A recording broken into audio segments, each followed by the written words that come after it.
This is KSFO Radio in San Francisco, and this is Jack Carney. Monday is never my best day, I don't know, but there are just some certain indestructible people, no matter what day of the week, no matter what time of the day, they always sound like $1 million, and here's one of them.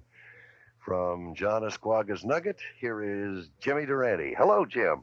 Hello, Jack. How are you? I'm fine. How are you? How's my favorite town up there? Everything is going just fine. Ah, that's wonderful. Listen, I heard a report I'd like you to substantiate for me. Yeah? To date at the Nugget, I understand that Jimmy Durante has not done a single show that he hasn't received a standing ovation. Well, they're so wonderful down here on the level. Are you coming down to see us, Jack? Word of honor. I'm glad. Don't forget to come back. No, I'll be backstage, I promise say you. hello? Absolutely. And, everything is going wonderful down here. You know, they're just starting in their full weeks down here now. They were only going Saturday and Sundays here. And now it's full time? Now it's full time. Jimmy, you have Eddie Jackson with you, don't you? Yeah? Oh, sure. I couldn't leave him out. Yeah. No, God, too. You know, it's about 50 years, we've been together. That's right. Has it been 50 years Ain't since that, yes, since yes. the Club Durante? All the way up about from the, way before that. In Harlem there, we worked the Alamo in Harlem there about 1918. Jimmy, what about the story that the reason the Club Durante was called the Club Durante was because you didn't know how to spell Durante? No, it wasn't that bad. No, the reason that we called it the Club Durante was, the cost was by the letter. And so to make it cheaper, we left out one word, Durante. We made it Durant. You mean to save money with the sign painter? Yeah, well, that's right. well, something at them days, I was working at the Nightingale on Broadway and 48th Street when we went up there, and, we each put in about $750 apiece, four of us. Yeah. And we didn't have no money. I'm lucky. I had to borrow the $750 to get in it. Uh-huh. And I made one stipulant there. I said, I got to get $75 a week out of this club, and I don't care how you get it. And that's the way we went into the club. And just thinking all those years, why, today you make 2-3 times that much. Yeah, just about 3 times that much. Listen, the other day, it wasn't, about 2 months ago that you had a birthday? Was your birthday in February? February 10th. February 10th. How old were you, Jim? 77. Don't say nothing to nobody. No, it's a secret. It's our secret. You hear what you're going to keep that secret, ain't you? I won't tell a soul. Jim, what do you do to take care of yourself? You've got so much energy. I've seen you on stage a dozen times in the last 10 years. You got more energy than any 25-year-old performer I know. What do you do? I'm happy when I'm waking. Yeah. To hear 300, 1,000, there's so many people laughing and forgetting their troubles. Like when I go out on that floor, I try to make a party out of it, Yeah. I like to bring the people to you, and they seem to enjoy it. That makes me very happy. And I pray to God I can keep on doing it.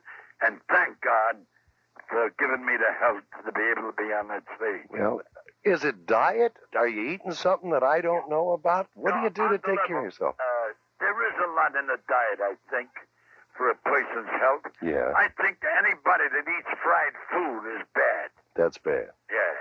They should have everything broiled, and it, like that fried shrimp. My God, how they live on that. Did you ever smell that?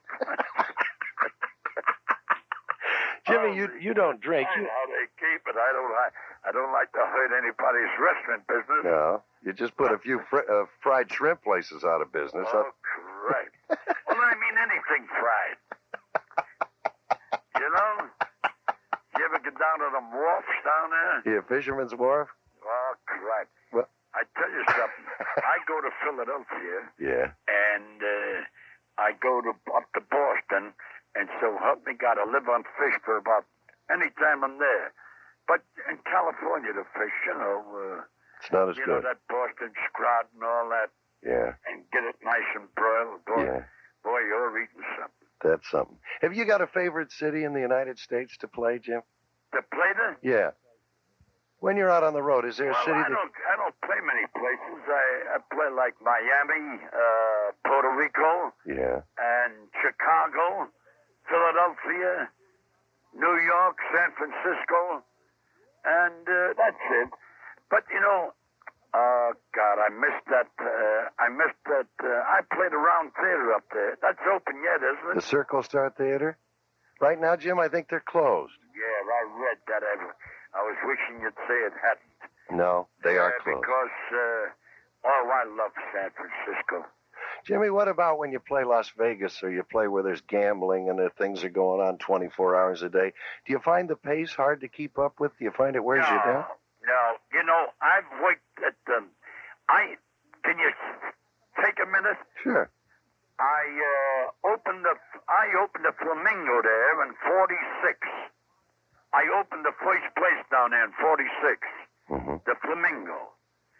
And the boss said to me that time, he says, buy some property. I said, what do you want me to buy, cactus? Can you imagine that? There was nothing down there. Just desert land. Just only desert. And there was only the El Rancho and the New Frontier, the old Frontier down there. And the Flamingo was the third big hotel on the First street. big hotel, yeah. You know, Bugsy Siegel Right. owned it.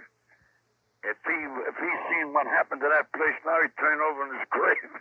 Jimmy, have you looked up the Strip 23 years ago at all that desert land, and I told you the hotels that were going to be there and the activity was going to be there, you'd have had me put into a mental institution. You know that? Oh, God, that's right. I'd have bought some property down there. Yeah. My God, can you imagine that? They're selling it only by the inch. By the inch, not by the foot. Jim, You know something? Yeah. Then then in 1950, I went to work for the Desert Inn, and with the help of God, I never missed a year, and I worked for them for 20 years.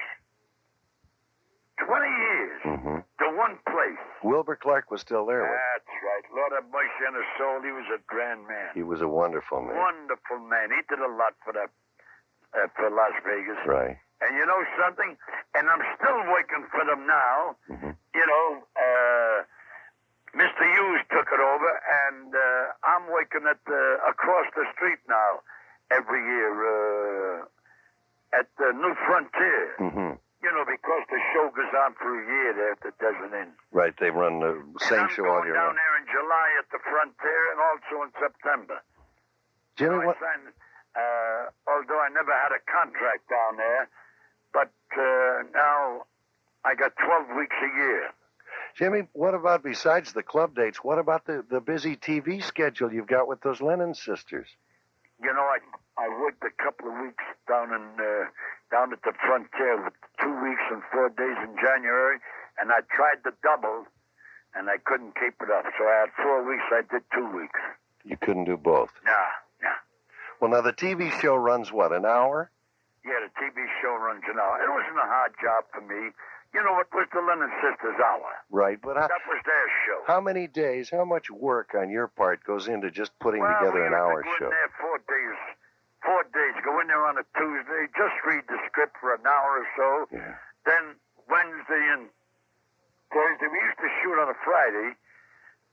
And Thursday and Friday was the hard days. Hard days, we call them hard. My God, working 1 day and we calling it hard. You remember when radio used to be on the air? Yes, I remember You remember radio? Very well, yes. You know, we used to kick with, reading the script, Yeah. reading it. And when television come in at the very beginning, we used to have to memorize an hour show. There were no scripts to And work. we were kicking at that time, you know? Yeah. Good old radio. You know, you talk about yourself in radio. I've got priceless recordings, old air checks of you with Ethel Barrymore and with the other Barrymores and with all the people that you worked with in radio. How many years, I remember that you were, how many years were you on radio with the regular Jimmy Durante show? Oh, God. Do you remember? Long ago. I went on with Gary Moore. Right. We did about 8 years there, 8 or 9 years. Then I went on alone for about 4 years. I wonder how many people remember today that Gary Moore's really first big break is when he went on radio with you. Yes, he was. And you know a very funny thing, Jack? Yeah. I got to tell you this. This boy is the greatest kid in the world. Did you know we were on the air for 8 years, we signed up for the next season?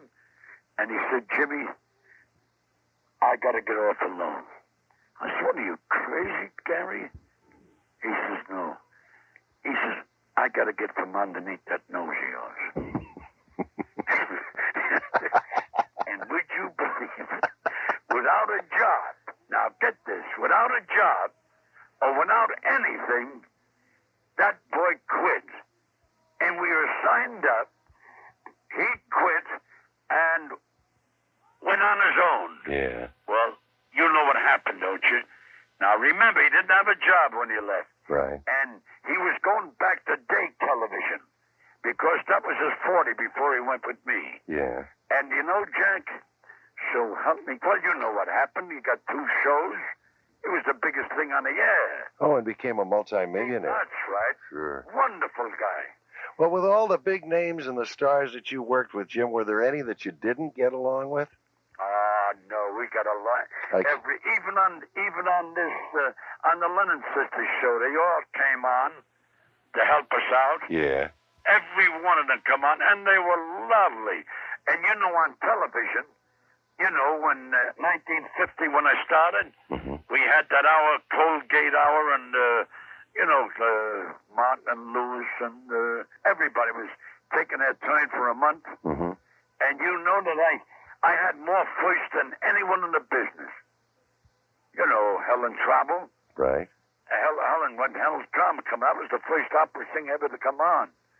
And you know, Bing, what he said, you know, Bing, the manager of the Metropolitan Opera. Rudolph Bing, yeah. He said she disgraced the opera. She's doing the strut with Durante. A disgrace.